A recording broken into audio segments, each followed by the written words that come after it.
एक्काइसौं शताब्दीलाई एसियाको युग भन्न थालिएको करिब 2 दशक भइसकेको छ। खास गरी सन् 1997 को एसियाली वित्तीय सङ्कट यता एसियाली शताब्दीको चर्चा हुन थालेको भए पनि पछिल्लो 1 दशक यता यस विषयले बढी स्थान पाउन थालेको हो। विगत आधा शताब्दी यता विश्व अर्थतन्त्रमा सबैभन्दा गतिशील क्षेत्रको रूपमा एसियाली अर्थतन्त्रको उदय र विश्वव्यापी आर्थिक एकीकरणको प्रक्रियाले विश्वव्यापी अर्थतन्त्रको केन्द्र एसियातिर ढल्कदै गएको देखाएको छ।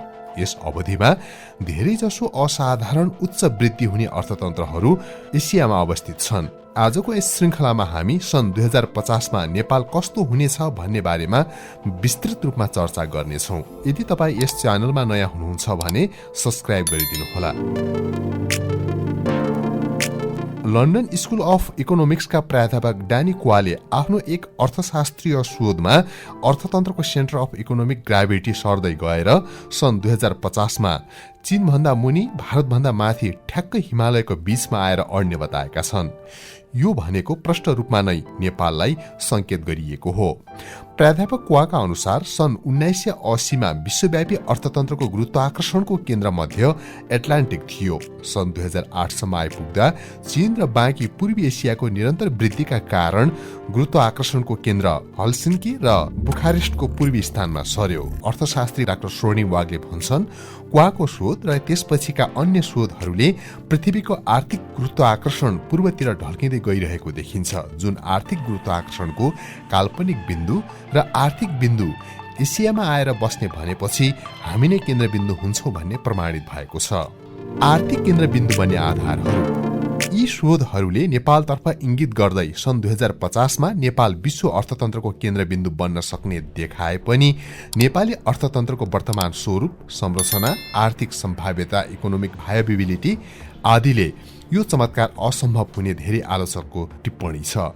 तर नेपालकै पुरानो आर्थिक थिङ्क ट्याङ्क IIDS को समेत नेतृत्व गरिरहेका अर्थशास्त्री वाग्लेका अनुसार नेपालको उदयलाई 3 तत्त्वले प्रभाव पार्नेछ। पहिलो, विश्व अर्थतन्त्रको बहाव, दोस्रो चीन र भारतको अत्याधिक वृद्धिको पोखिएको प्रभाव अर्थात् स्पिल ओभर इफेक्ट र तेस्रो नेपालको आफ्नै डलर आर्जन गराउने पूर्वाधार। विश्वव्यापी आर्थिक भाव र विशेष चीन, भारत र पूर्वी एसिया हुँदै आर्थिक सामाजिक केन्द्र यता ढल्किँदै गएका कारण नेपाललाई प्राप्त हुने हिमाली लाभांश अर्थात् हिमालबाट प्राप्त हुने लाभ त छँदैछ, हाम्रो आफ्नै कारणले पनि आउँदो 3 दशकभित्र नेपाल उदाउन सक्छ। अर्थशास्त्रीय परिभाषा क्याटेरिस परिबुसमा आधारित भएर भन्ने हो भने अधिक बाहिरी उन्मुख अर्थतन्त्रहरू लामो समयसम्म छिटो बढ्छन्। क्याटेरिस परिबुसको शाब्दिक अर्थ यदि अन्य चीजहरू समान रहेमा भन्ने हुन्छ, जस्तो कि कोभिड-19 को महामारी जस्ता विश्वमा उथलपुथल पार्ने महाघटनाहरू घटित नभएमा र तिनको असर दीर्घकालसम्म नपर्ने अवस्थामा विश्व अर्थतन्त्रको केन्द्र सर्ने काल्पनिक बिन्दु नेपालमा आइपुग्ने अर्थशास्त्रीहरूको ठहर छ। नेपाल उदयको केही आन्तरिक कारणहरू। नेतृत्वमा आमूल परिवर्तन। आउँदो 1 दशकभित्र नेपालको राजनीतिक नेतृत्वमा आमूल परिवर्तन आउनेछ। हालै भएको संसदीय निर्वाचनले त्यसको संकेत दिएको छ भने त्यसको 5 वर्षपछि अर्थात् 2084 सालमा हुने संसदीय निर्वाचनसम्म अहिलेका बुढाखाडा नेतृत्व रहने छैनन्। संसदको त्यो 2 कार्यकाल अर्थात् 10 वर्षसम्म अहिलेको राजनीतिक नेतृत्व पूर्णतः बाहिरिने नै छ। सुरुका शाहवंशीय शासकहरूमा नेपाल एकीकरण गर्ने, ससाना राज्यहरू गाभेर भूभाग ठूलो बनाउने इच्छा देखियो। त्यसपछिका राजाहरू केवल शासन सत्ताका प्रमुख पात्र भएर बसे। 104 वर्षीय राणा शासन त झन् शक्ति र पुँजी सञ्चयको माध्यम नै बन्यो। विभिन्न नामका क्रान्ति, विग्रह र आन्दोलनपछि हासिल भएका व्यवस्था परिवर्तनपछि सत्तामा पुगेका पनि शासक मात्रै बन्न पुगे। हाम्रो विडम्बना नै यही भयो कि व्यवस्थाहरू परिवर्तन भए पनि हामीले शासक मात्रै पायौं। नेपालको स्वत हासिल भएको आर्थिक वृद्धि दरमा नै रमाउने आत्मरति नेतृत्व पंक्तिमा देखा पर्यो। विगत 7 दशकको आर्थिक वृद्धि दरको तुलनात्मक अध्ययनले सन् 1990 को दशकमा, खास गरी सन् 1996-97 मा हासिल भएको आर्थिक वृद्धि दरले रोजगारी सिर्जना गर्न नसकेको अर्थशास्त्री डाक्टर वाग्ले बताउँछन्।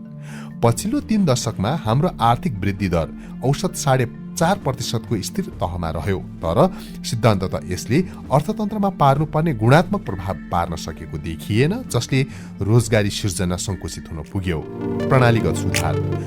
1990 सम्मको दशकमा विश्वव्यापी रूपमा देखा पर्ने नयाँ प्रविधियुक्त विकासक्रमका कारण उदय हुने ज्ञानमा आधारित अर्थतन्त्र, ज्ञानमा आधारित शासकीय व्यवस्थाको बहाभित्र नेपाल स्वतः प्रवेश गर्नेछ। त्यसले हालसम्म कायम रहँदै आएको राणाकालीन ढड्डामा आधारित, टिप्पणीमा आधारित, बडा हाकिमीय प्रणाली आदि जस्ता परम्परागत कार्य सम्पादन प्रणाली पूरै परिवर्तन हुनेछ। डिजिटाइजेसन र आर्टिफिसियल इन्टेलिजेन्स एआईमा आधारित सेवा प्रवाहले सार्वजनिक सेवा प्रवाहको गुणस्तर सुधार गर्ने मात्र नभई आमूल परिवर्तन गर्नेछ। त्यसले सेवाको उत्पादक परिणाम गुणात्मक हुनेछ। शासकीय संरचना र बदलिदो आर्थिक परिदृश्य बीचको सन्तुलनका कारण नै नेपाल पछाडि परेको हो। साँच्चै भन्ने हो भने नेपालको हालसम्मका 7वटै कालखण्डका नेतृत्वले बदलिदो आर्थिक परिदृश्य र त्यस अनुरूपको शासकीय प्रणालीलाई बुझ्नै सकेनन्। आउँदो दशकमा भने त्यस्तो हुने छैन। शासकीय प्रणाली नै विश्वव्यापी एआईमा आधारित भइसक्ने कारणले नेपाल स्वतः त्यसको भागीदार भइसक्छ।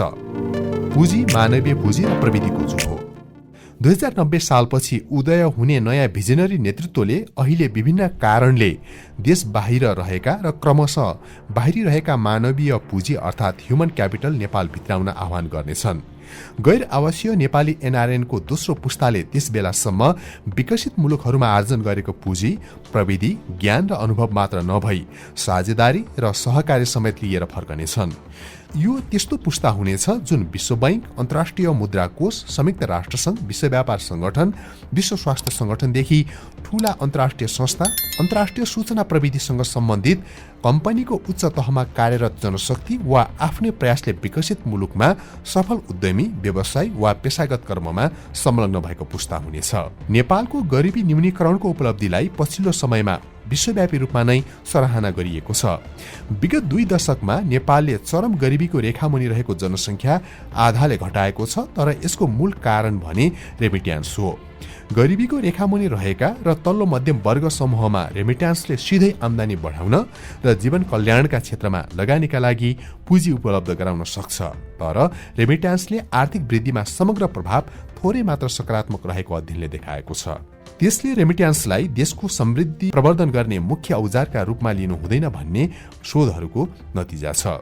त्यसका सट्टा अबको दशकमा ह्युमन क्यापिटलमा अधिकतम लगानी गरी तिनलाई स्वदेशमा नै कायम राख्ने र अधिकतम परिचालन गर्ने नीति बन्नुपर्छ।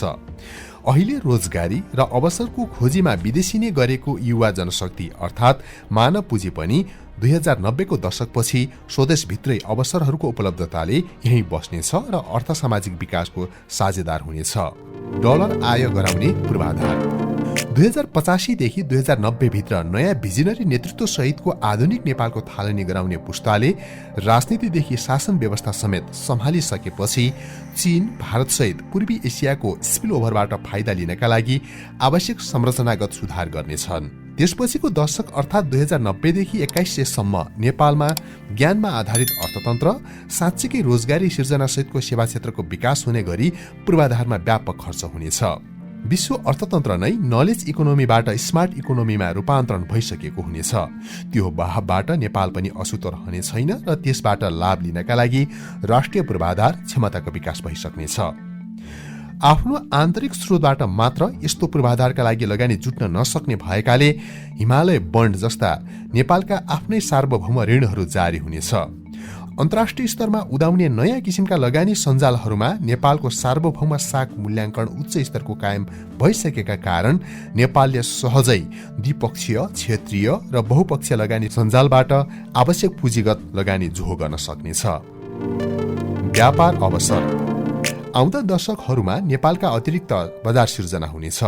2090 सालपछि सिर्जना हुने बजार वस्तुको निर्यातमा आधारित औद्योगिकरणको सट्टा सेवा निर्यातमा आधारित डलरको आर्जनको नीतिमा अघि बढ्नेछ। सबैभन्दा रोचक विषय चाहिँ अहिले हामीले देख्दै आएको कुल विश्व व्यापारको 40% रकम अमेरिकी डलरमा भुक्तानी हुने गरेकोमा आउँदो 2 दशकभित्र नयाँ मुद्राको उदयले त्यसलाई प्रतिस्थापन गर्नेछ र नेपाल त्यो मुद्रा श्रृङ्खलाको एक हिस्सा बन्नेछ।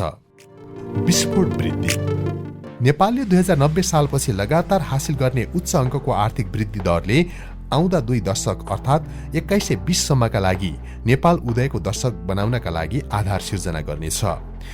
नेपालको उदय विश्वभरिकै अध्येताहरूका लागि आश्चर्यजनक गति समय अर्थात् क्याचअप नै हुनेछ। यसका लागि साहसिक दृष्टिकोण सहितको गरेरै छाड्छु भन्ने ठूलो आवेग भएको नेतृत्व चाहिन्छ नै र त्यस्तो नेतृत्व 2090 सालसम्ममा उदाउने निश्चित छ। तपाईलाई यो भिडियो कस्तो लाग्यो हामीलाई कमेन्टमा बताउनुहोला। अर्को भिडियोमा अझै रोचक विषयका साथ उपस्थित हुने नै छौं। नमस्कार।